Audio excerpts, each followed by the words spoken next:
আসসালামু আলাইকুম। বৈশাখ ও ঈদ আয়োজনে নিয়ে এলাম বাঙালির জনপ্রিয় মিষ্টান্ন দই। এবারের বৈশাখে বা ঈদে ভরপুর খাওয়ার পর বাঙালির মন জয় করতে এই দইয়ের তুলনা হয় না। বৈশাখ এলে দই, বাতাসা, মোয়া, মুরালি ছাড়া কল্পনাই করা যায় না। দইয়ের নাম শুনলে সবার মুখে চলে আসে বগুড়ার দইয়ের কথা। বগুড়ায় তো যেতে পারবো না, ঘরে বসেই তৈরি করে ফেলি সেই বগুড়ার দই। আর এই দইটি শুধু মাটির পাত্রে নয়, আমি যে কোনো পাত্রেই তৈরি করে দেখাবো। এই যে দেখুন, শুধু মাটির পাত্রে নয়, একটি কাচের বাটিতেও দই জমিয়েছি এবং আমি একটি বৈশাখী প্লেটারও তৈরি করে ফেলেছি। তো চলুন চলে যাই সেই বগুড়ার মিষ্টি দই তৈরি করতে। প্রথমে আমি একটি পাত্রের মধ্যে 2 লিটার গরুর দুধ নিয়েছি। নিয়ে এই দুধটা আমি ঘন করে নেব। 2 লিটার দুধকে জাল করে আমি 1.5 লিটার করে নেব। এই বগুড়ার দই তৈরি করতে খুব বেশি উপকরণের প্রয়োজন নেই, মাত্র 3টি উপকরণ হলেই এই দইটি পারফেক্টভাবে আপনি বাসায় তৈরি করতে পারবেন। দুধটা কিছুক্ষণ জাল হওয়ার পর এর মধ্যে দিয়ে দিচ্ছি 1.5 কাপ পরিমাণে চিনি। যারা মিষ্টিটা একটু কম খান তারা আর একটু কম দিয়ে নিতে পারেন।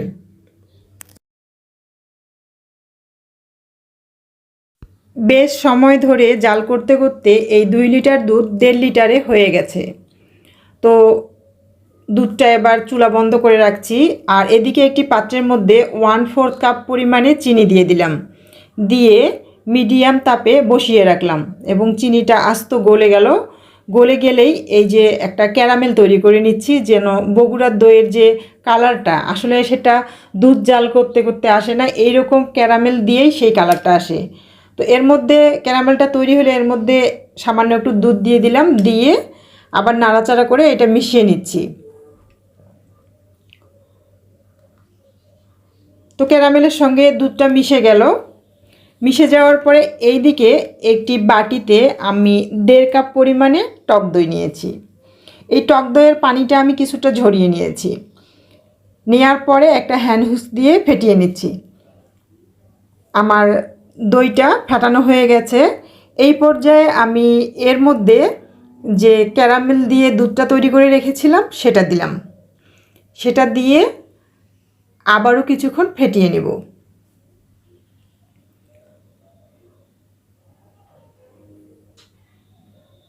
এই যে হ্যান্ড হুইস্কটা ঘুরিয়ে ঘুরিয়ে আমি দইয়ের সঙ্গে ক্যারামেলটা ফেটিয়ে নিচ্ছি। তো মোটামুটিভাবে ফেটিয়ে নেওয়া হয়ে গেছে। এই পর্যায়ে এর মধ্যে আমি যে জাল করে রাখা দুধটা ছিল সেটা কিন্তু মোটামুটি ঠান্ডা হয়ে গেছে। আঙ্গুল চুবালে সয় এই অবস্থায় আমি এই মিশ্রণের সঙ্গে ঢেলে দিলাম। ঢেলে দিয়েই আমি সবগুলো একসাথে মিশিয়ে নিচ্ছি। দেখুন যে আঙুলটা চুবালে কিন্তু সয় এই অবস্থায়। তো আমি একটি মাটির পাত্র নিয়েছি। আপনি যে কোনো পাত্রে এই দইটা বসাতে পারবেন। উপর থেকে ঢেলে দিচ্ছি যেন উপরে একটা ফেনা ফেনা ভাব আসে। দিয়ে ব্যাস পাত্রটিতে দুধটা দেওয়া হয়ে গেল। এবারে দোকানের একটা লুক আনার জন্য আমি একটা পলি পেপার দিয়ে রাবার দিয়ে আটকে দিচ্ছি। আপনি চাইলে ফয়েল পেপার কিংবা যে কোনো ঢাকনা দিয়েও ঢেকে দিতে পারেন। তো ব্যাস হয়ে গেল একটা দোকানের লুক। আমি রাবারটা আটকে দিলাম ভালো করে।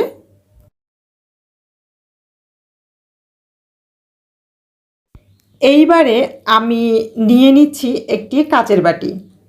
তো কাচের বাটির মধ্যে ওই দুধের মিশ্রণটা ঢেলে দিলাম। এবারে একটি 1 টাইম প্লাস্টিকের কাপ নিয়ে নিচ্ছি। এই বাটিটা সরিয়ে রাখছি। এই যে দেখুন, সেই প্লাস্টিকের ঢাকনাওয়ালা 1 টাইম কাপ নিয়ে নিয়েছি। আমি এখানেও ঢেলে দিচ্ছি। ঢেলে দিয়ে ঢাকনা দিয়ে সাইডে রেখে দিলাম। যেহেতু আরও কিছুটা দুধ রয়েছে সেহেতু আমি আরও একটা বাটির মধ্যে ঢেলে নিচ্ছি। আমি একটা ছোট্ট মাটির বাটি নিয়েছি। নিয়ে দুধটা ঢেলে দিলাম। তো বাস 4টা বাটি হয়ে গেল। এই দিকে আমি একটা কম্বল নিয়েছি, কম্বলের ভিতরে আমি একটা আরেকটা শর্ট চাদর দিয়েছি, দিয়ে সমান করে নিলাম 2 ভাঁজে। দিয়ে একে একে আমি এখানে সেই দইয়ের পাত্রগুলো বসিয়ে দিব। আমি যে পদ্ধতিটা দেখাচ্ছি সব থেকে সহজ একটা পদ্ধতি। দই তৈরি করতে আপনাকে অনেক বেশি পরিশ্রম করতে হবে না। ব্যাস এইভাবেই আপনি কম্বলের নিচে, এই যে কাচের বাটিতে আমি এমনি সাধারণ ঢাকনা দিয়ে দিয়েছি, এই যে মাটির বাটিটা এর মধ্যেও কিন্তু আমি একটা সাধারণ ঢাকনা দিয়ে দিলাম। খুব সাবধানতার সঙ্গে এই ঢাকনাটা দিতে হবে, না হলে যেন পড়ে না যায়। দিয়ে আমি আলতো করে ঢেকে দিলাম। এমনভাবে ঢেকে দিব যেন বাইরে থেকে কোনো প্রকারের হাওয়া না ঢুকতে পারে। ব্যাস ঢেকে দিলাম। এটা আমার কিচেনে। তো 7-8 ঘন্টা বা সারা রাত থাকার পর আমি সকালবেলা খুলে নিচ্ছি। ঢাকনাটা খুলেই দেখুন দইটা জমে গেছে। এবারে আমি এটাকে 2-3 ঘন্টার জন্য ফ্রিজে রেখে দেব। তো ফ্রিজ থেকে বের করে নিয়েছি। দেখতেই পাচ্ছেন কতটা পারফেক্টভাবে জমে গিয়েছে এই মিষ্টি দই। এই গরমে ভরপুর পোলাও মাংস খাওয়ার পর মন প্রাণ দুটোই জুড়িয়ে যাবে এই মিষ্টি দই খেলে। আশা করছি এবারের ঈদে আপনারা এটা মিস করবেন না। পহেলা বৈশাখে তো বটেই। তো আমি একটা বৈশাখী প্লেটার তৈরি করে নিচ্ছি। প্রথম বাটি থেকে কিছুটা দই তুলে নিলাম। এবারে মাটির সেই ছোট বাটিটা দেখাচ্ছি। দেখুন এই দইটা উবুর করলেও পড়ে না। এটাও খুব সুন্দরভাবে জমে গিয়েছে। এখান থেকে একটু তুলে দেখালাম। এবারে আমি দেখাবো সেই কাচের বাটিতে যে দইটা জমিয়েছিলাম। ভয় পাওয়ার কিছু নেই যে আমার কাছে মাটির বাটি নেই, আমি কাচের বাটিতে জমালে দইটা জমবে কি না। দেখুন কাচের বাটিতেও দইটা জমে গিয়েছে।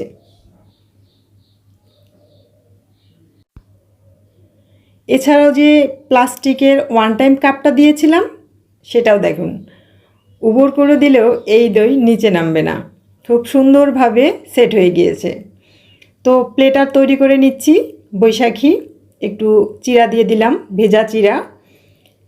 এই দিয়ে দিলাম মুরগি। এই মুরগিটা মচমচে বাসার তৈরি, এই হোমমেড মুরগি, চিরার নাড়ু এগুলো আমার চ্যানেলে রয়েছে। এটি আমার ভীষণ পছন্দ, বিশেষ করে দই আমি এই মচমচে মুরগির সঙ্গে খেতে ভীষণ পছন্দ করি। এই যে মুরগিটা, এটা কিন্তু ড্যাম না, এটা খুবই মুচমুচে এবং এরকম ঠান্ডা ঠান্ডা দইয়ের সঙ্গে খেতে ভীষণ ভালো লাগে। আর এই মোয়া তো অসাধারণ। রেসিপি ভালো লাগলে আমাকে সাপোর্ট করার জন্য প্লিজ আমার চ্যানেলটিকে সাবস্ক্রাইব করুন, লাইক করুন, আপনার সুন্দর মতামত জানিয়ে কমেন্ট করুন, আপনজনদের মাঝে শেয়ার করুন। আল্লাহ হাফেজ।